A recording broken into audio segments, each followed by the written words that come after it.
Hello, Johanna. Hi, good morning. Hello, Sean. Good morning. All that work for what, huh, in Washington, Sean?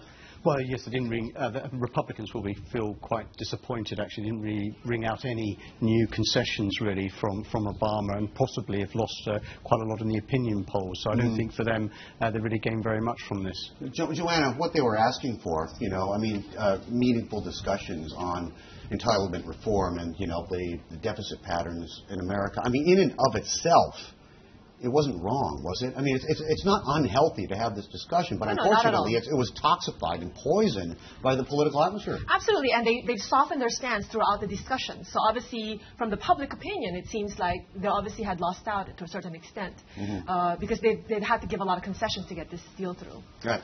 Sean, let me ask you. Okay, so they put this off, right? They're going to get through the holidays and enjoy the rest of the year, if that is the correct term, and then they'll just take it up again. And I'm sure we're going to have these nasty discussions, and we'll be going to Capitol Hill all the time. What is the impact? I mean, forget about the politics for a second. I mean, if I were looking at the U.S., right, and I had my choice of emerging markets, of Asian corporate bond markets, other capital markets, what would I be thinking right now if I was a logical person, which I'm not? Would I be thinking, boy, the U.S. just can't get out of its own way. It's like a Mack truck out of control. Do we really want to be held hostage and victimized by this ongoing poisonous process? Well, there's a sort of good and bad news from it. The good news is that tapering will be delayed into first quarter 2014. We're back to tapering now, I see. so actually the markets were quite like that. The dollar will remain weak for that reason as well. So that's normally quite irreparable damage to America's, if not the credit rating, to America's standing. Yeah, I mean, it's always reflected very early on in currency markets, and the dollar's been weak over the last quarter, and I suspect that's going to be the ongoing theme for the next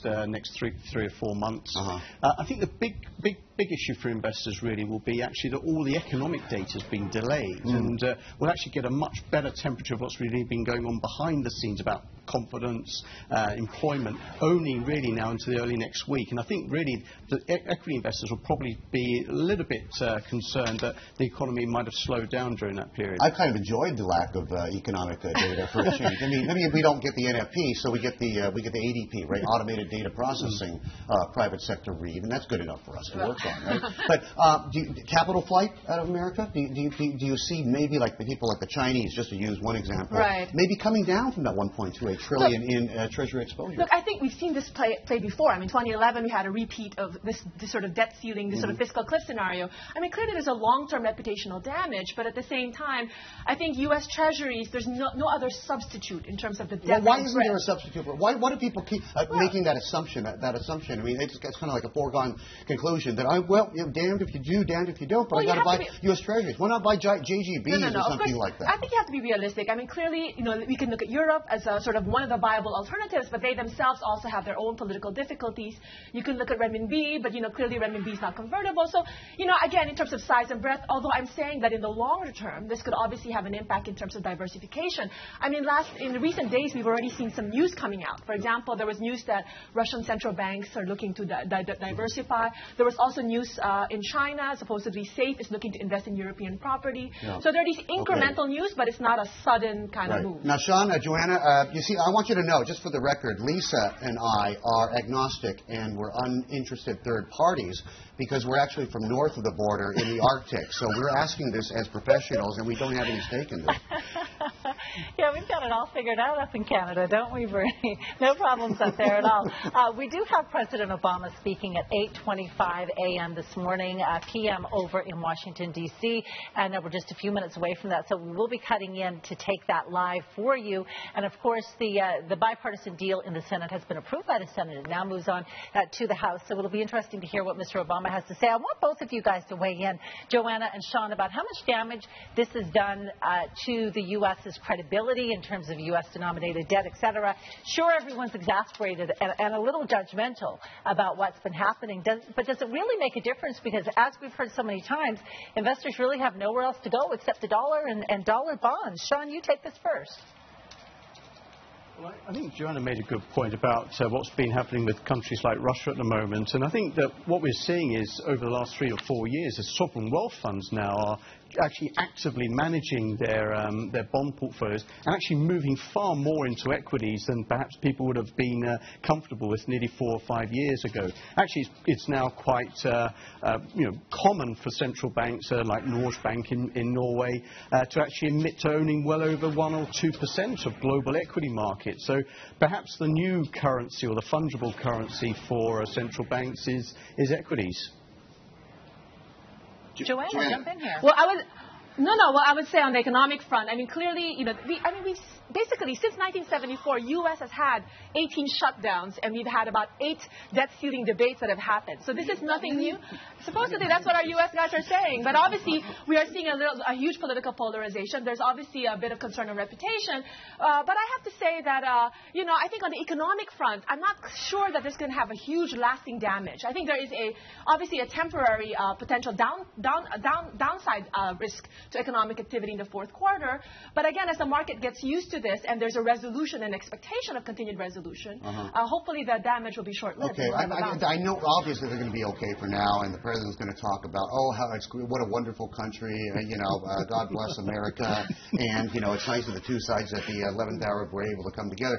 But the language from outside the U.S. has become a little more pointed this time. I mean, I don't know I don't remember the exact term, but the Chinese were talking about it's time to de-Americanize the world and stop talking about it, as if it is the superpower, the be-all and end-all of everything. I'm just kind of wondering what does that mean? I mean, does it mean that portfolios become more diversified? That people consider America a smaller portion of a total model kind of a retirement portfolio, or what, Sean? I'm kind of grasping here. Again, I think it comes down to this sort of fact that nearly over 75-80% of global prices are in dollars for goods and services. And why doesn't that change? Why doesn't that change? We talked you and I talked 20 years. Did we talk 20 years ago?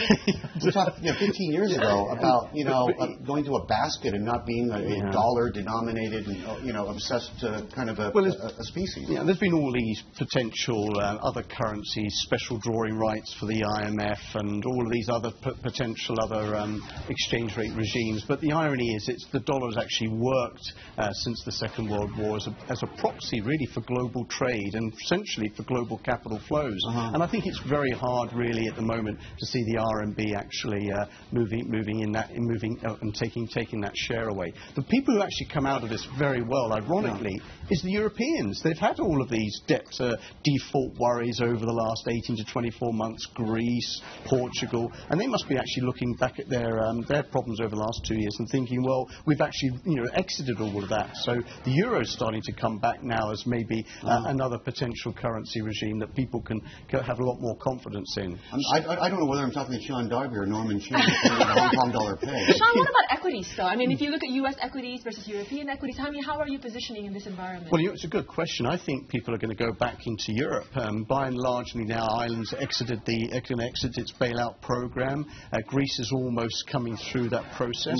So actually, as I said, the irony now is that the euro's actually been shown to actually have worked. They've actually been able to stabilise it. It's gone through enormous pressures on the system, and that's really what you want from a currency. It's at the very depths of a problem that you show how strong it really is. I think the euro sounds great. I mean, they just kind of cover up and paper over all the other news. I mean, we haven't even talked about Europe this week. Aren't you a fan of Japan, though? Don't you think this whole? I mean, the Parliament, the Diet just reconvened, and you think that this could be a turning point? Well, I think the irony is Japan's actually, has double the problems that America has in terms of its fiscal position at the moment. It's an in-house problem, though. It is an in-house problem, but the fact is, at least in the US, they didn't ever go to that extreme of public debt to GDP. And look at the debates, at least they're having in terms of acknowledging the fact that there are limits to how far a balance sheet can grow of a government. So I think, in one sense, America's actually done a lot better than the Japanese. What about EM equities in this point, then?